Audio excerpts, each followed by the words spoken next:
Public Defender.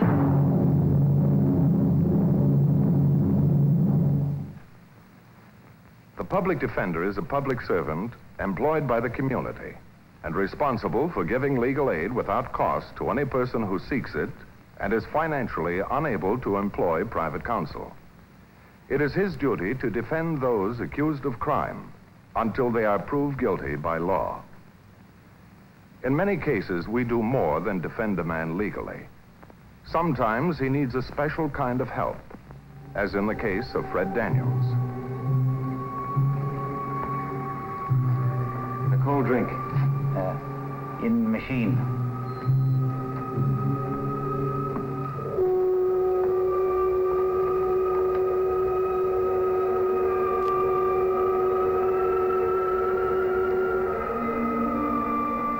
Later, Fred was driving down Laurel Avenue as if he had just been through some shocking experience.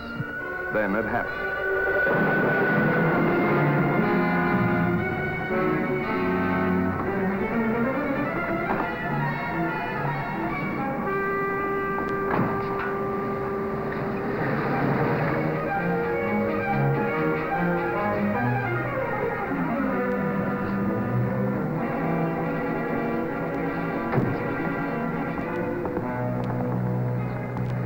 What's your name, fella? Daniels. Fred Daniels. Let's see your driver's license.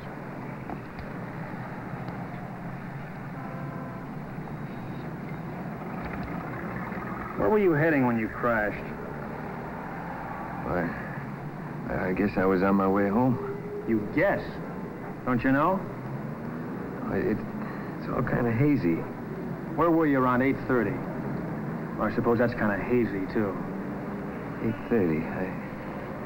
Well? I'm trying to remember. Well, it shouldn't be too hard. Come on, Daniels, cut the stalling. I'm not stalling. I just can't remember. I don't suppose you remember sticking up that little store, either. But the owner gave a pretty good description of you and your car. You better come along with us. It's a rule of the sheriff's office that no one is allowed to communicate with a prisoner until he has been arraigned. Fred's wife was upset and was pleading with me, but there was nothing I could do. But this man is my husband. Couldn't I talk to him for just a minute to tell him that I know there's been some horrible mistake? I know how you must feel, Mrs. Daniels. As soon as your husband is arraigned, you'll have a chance to see him and talk things over. Fred robbing the store doesn't make sense. I won't believe it. Fred never did a dishonest thing in his life. Why won't they let me talk to him? People versus Daniels.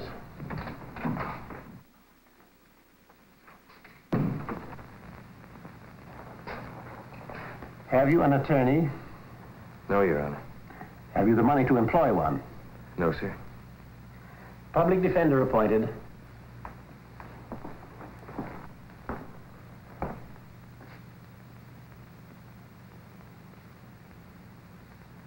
I don't want an attorney. And I don't want a trial. Just leave me alone.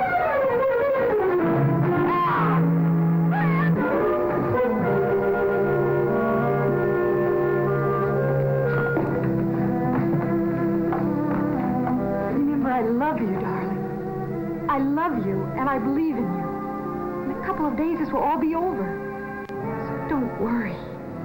As soon as possible, I met Fred in the interview room. It was my first chance to talk with him. We don't have very much time, Fred, so tell me the truth. What happened? You gotta believe me, Mr. Matthews. I just can't remember. You mean you can't or don't want to remember? Well, of course I want to. All I remember is I left the house. It was after dinner. I'd had an argument with Alice about the bills. What happened after that is complete blank. You don't remember where you were around 8:30? Nothing. Till around, it was 10 o'clock. I was driving down Laurel Avenue and my car crashed. Do you remember the police picking you up? How could I forget it? Being dragged off to jail like a criminal. Detectives fingerprinting me and grilling me, and some man named Quimby telling the police, yeah, that's the guy, all right. And then I was booked for robbery, for entering his store and cleaning out the cash register. You denied it? Well, of course I denied it. I'm not a thief, Mr. Matthews. I never touched a nickel that didn't belong to me. As for this fella Quimby, I never saw him before. But he positively identified you, which is serious. Unless you can tell us where you were and what you were doing at that time. Well, that's gonna be tough. Yeah, everything's tough from the day you're born. But I had a way out, Mr. Matthews. It could have been all over this morning if you hadn't stopped me. Maybe a way out for you, Fred. But what about your wife? Well, isn't Alice worse off this way? I'm not much of a husband, Mr. Matthews. All I ever brought her was trouble and disgrace. Now she'll probably see me sent to prison. It's my job to try and keep that from happening. That same afternoon, I talked over Fred's case with Dr. Potter, a friend of mine and psychiatrist at the mental hospital at Ferndale. Before I'd venture any opinion, Bart, I'd want to study this fellow firsthand. I wish you would, Frank. I wish you hadn't told me about him. I'm on vacation. Left Ferndale to get a week's rest. Oh, it won't take too long, and if we could just help this fellow... All right, you're breaking my arm. I'll put him under observation. Thanks. And I've got some work to do, too. I can't give you the answer, Mrs. Daniels. Maybe Dr. Potter can supply it after he's observed him. Fred isn't really sick. Unless the war did something. He was in a plane crack-up, then a year in prison camp. Those are things you don't get over right away. When he's restless and nervous, that's probably the reason. What sort of work does he do? When he came home, he couldn't seem to hold a job. He said he didn't belong in an office. His talent was for writing. Ever have anything published? Just a jingle or two in an army newspaper. During the war, that's about all. But when he insisted he wanted to make writing his career, I didn't want to stand in his way. Meanwhile, our debts were terrible. I was worried, and we argued a lot. Like on Thursday night, Fred was in the living room, working hard on his book.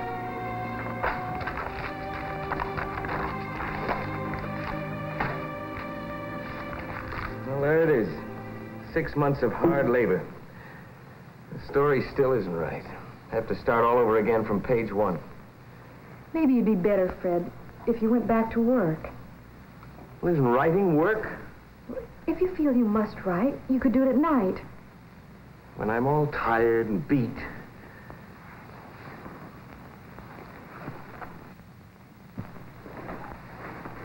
Do we have to go all over this again? Only yesterday you promised you'd look for a job. What happened with that interview with Mr. Blackwell? Mr. Blackwell? Yes, he made an appointment with you to meet him at his office. When you left here after lunch yesterday, I thought that's where you're going. I don't remember any appointment with a Mr. Blackwell. You don't? What are you talking about? No, I don't. Now, why don't you let me keep my mind on my book? Fred, What is it? we've got to do something about the bills. They keep piling up and we've used up all our savings. If you won't look for a job, I'm going to. No, I won't let you. But we haven't a penny in the world. We can't go on this way. Don't you understand? We don't have any money left. All right, Alice, why don't you say it? Say what? That I'm a drain on you. No good. Nothing but 6 feet of trouble. You never hear me say that, Fred. Oh, but you think it, don't you? And I don't want to hear any more about the bills. I'll get the money to pay for them. You leave it to me, and I'll get it tonight. What do you suppose he meant when he said he'd get that money? I'm sure